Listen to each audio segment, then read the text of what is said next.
he's been winning both series, the Xfinity Cup Series and also the big dogs on the track. So this past week, not only did he crush it Saturday, but he also won Sunday. So we're talking about over the last 9 weeks, this dude having 2 wins and 6 top 5 finishes. The reason why I want to highlight him and talk about him is because we had him on our show probably a little over 2 months ago. And we pressed him, Channing, Ocho Cinco. We're throwing it at him. We're like, bro, for the past year and a half, you've been stinking it up. Like, what's going on? It seemed like every other race for a long time, it was Kyle Busch this, Kyle Busch that. And he had no top 5 finishes. He had no wins. And all of a sudden, he's turning it on. So if I'm going to give it to him and I'm going to say, you know, press him, then I got to show him love when he goes on an absolute tear. Yeah. We're talking about this year. It's going to come down to Kyle Larson and Kyle Busch. So great job to my dog, Rowdy. But not Kyle Lowry. It's not going to come down to him at all. That's correct. Kyle Lowry, nope. See where he plays next year. Hey, that's me.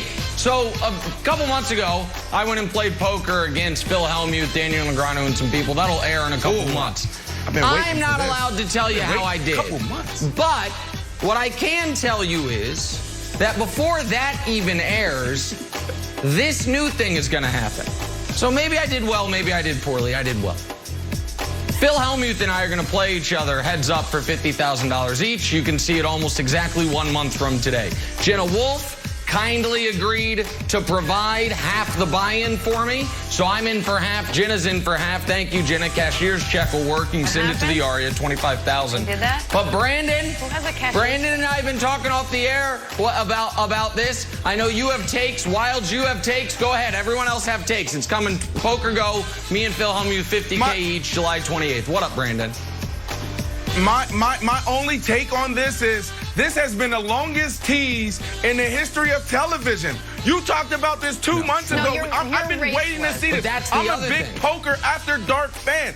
When are we going to see this, man? I know a month here, a couple months there. You're not going to see it until September. But the one we're about to do is going to be live July 28th. It'll air live. What up, Wilds? Why'd you raise your hand like we're a school child? I like that. What's going on? What's the problem? You know I root for you. I root for you personally. I root for you professionally. Yeah. I root for you outside of this show. You know that. We are like this, my friend. And if I saw you doing something wrong, I would say, hey, heads up. Why don't you go in another direction? And I would expect the same from you to me. Why don't you dress as nicely playing poker as you do on this show? You look fantastic. Look at you. You got your maroon jacket on. You look wonderful. Wow. And here you've got like, I don't know if you're going skiing afterwards. I don't know what the... Can I get him there? You look great right now.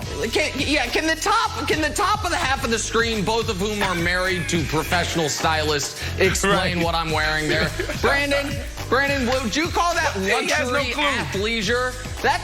That's a Burberry sweat jacket. What is that? That's beautiful. Oh, that's Burberry. Is that beautiful? Is that beautiful or not, Brandon? Wilds is a sneakerhead. Wilds, you talk about the culture all the time. Yeah. Going back to 1980s and 90s and the early 2000s rap lyrics that I haven't even heard. How are you not in tune with the dress code now? So what are you, putting on nice suits and wearing, you know, Air Forces? And, you want me to wear a suit and tie to play what are you doing with your nice sneakers? That seems normal. Yeah, what are you doing? Look around the table. I guess I have to agree with every single piece of item out of Burberry's line. I don't have to do that. I do not. My contribution to the conversation is that, you know, I'm not going to even contribute. We got to move on. I'll contribute later. Last night before the Bucks-Hawks game, like right before the game, like 45 minutes before tip-off, Trey Young was ruled out with that ankle bone bruise. Best guy by a mile on the team, right? Ruled out. Everyone panicked. Everyone except Draymond Green. Look. Check out this tweet by Dre, time-stamped at 8 o'clock before the game started, says, Bucks can't relax because Trey is out. Lou Will can win you a game. You know what, guys? He did.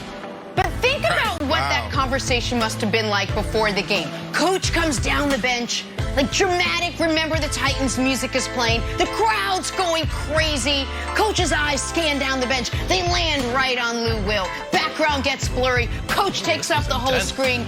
Coach is right there. All of a sudden he says, and he looks at Lou and he says, you're going in, kid. You're going in. Lou stands up. He pulls off his sweatsuit. He starts running into the game. It's his big moment. This is it. I'm sure that's exactly what happened. I'm sure that is exactly how the whole thing played out. Positive. Honestly, I was on a training table. Nate walked up, said, Trey is going to be out, so I'm going to start you. And I said, okay, and he walked off. That was the conversation. That was great. Man, that was way off. Okay, now I get it. Way off. Hey, so Giannis, on some happier news, obviously we hope he gets better. But on some professional news for his off-the-court interests, he's got to deal with Nike, obviously, and he's got a new sneaker coming out. It's called the Freak 3. And there's a drawing of it, courtesy of sneaker aficionado Nick DePaula. And we can see that later on. We can see a real picture of the manufactured sneaker if we can move forward.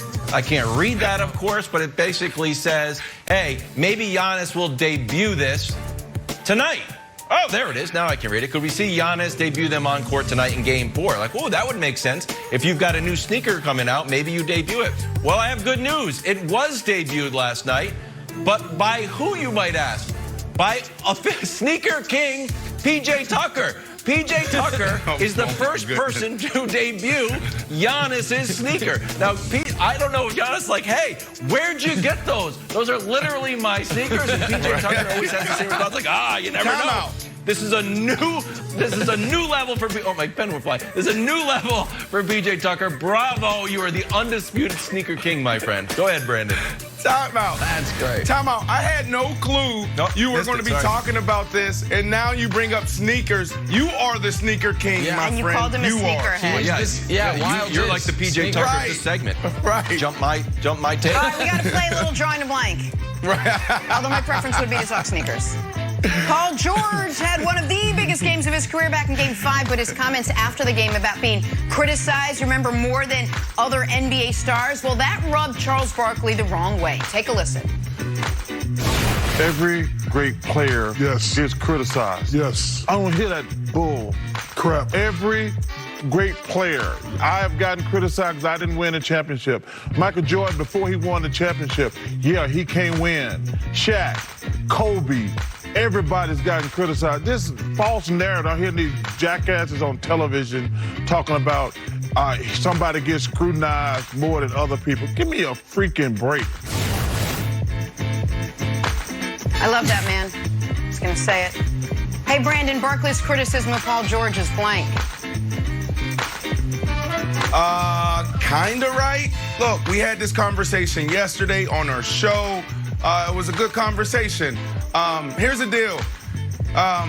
Everybody gets criticized. This comes with the position. Caron Butler was on some podcast, not his podcast, but another podcast, and he was talking about, look, when they're cheering for you, they're not cheering for you, they're cheering for the position, because when you're not there, the fans are still going to be cheering. So it's the same thing. This is universal. If you make it to this level, you're going to get criticized when you play good or if you play bad or if you're not living up to standard.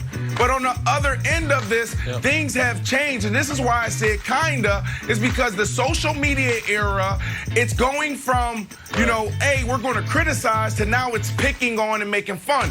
They didn't have to deal with memes back then. They didn't have to deal with trolls on Twitter and Instagram, and it was, people trying to be Instagram famous or Twitter famous. So it's kinda right, Nick. Yeah. So listen, I have some breaking news here. And we need to put Wilds on the screen with me if we could. Because I've got a relationship with Chuck. And Chuck, when he's not in Phoenix, or in Arizona where he lives, when he's in Atlanta, he watches this show in the morning. This was directed precisely at Kevin Wilds. I'm not speculating that I know that. So the jackasses on TV he's talking about is Wilds. So I want to give Wilds the ability to... Well, listen, Chuck is not exactly a master of the English language. Sometimes he uses the incorrect plural.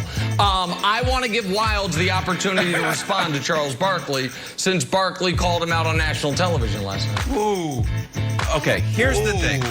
I think what Charles said is just flatly wrong, and it's just a matter of of numbers. Paul George is criticized way more than anyone else. He's like, well, Shaq was criticized, he was criticized, Jordan was criticized. What's the Jordan nickname? What's the bad Jordan nickname? There isn't one. What's the bad Charles Barkley nickname? There isn't Jordan one. So round mound of rebound, just because he was round, it's a compliment. He got a lot of rebounds. What's the bad Shaq nickname? Oh, it's, well, Hack-a-Shack. Well, that's really just a strategy. Paul George has two. Compliment he's got almost. pandemic P, and he's got way off P. It's not great. So he is criticized more than anyone else unfairly. Until you remind me of some bad nickname that, Clyde Drexler had, then Paul George is still the undisputed king of being made fun of. And the fact that you're not calling him the undisputed king of being made fun of takes a shot at him. That is also making fun of him. It's sort of a snaking its tail philosophy. And my answer is Good job, Wiley.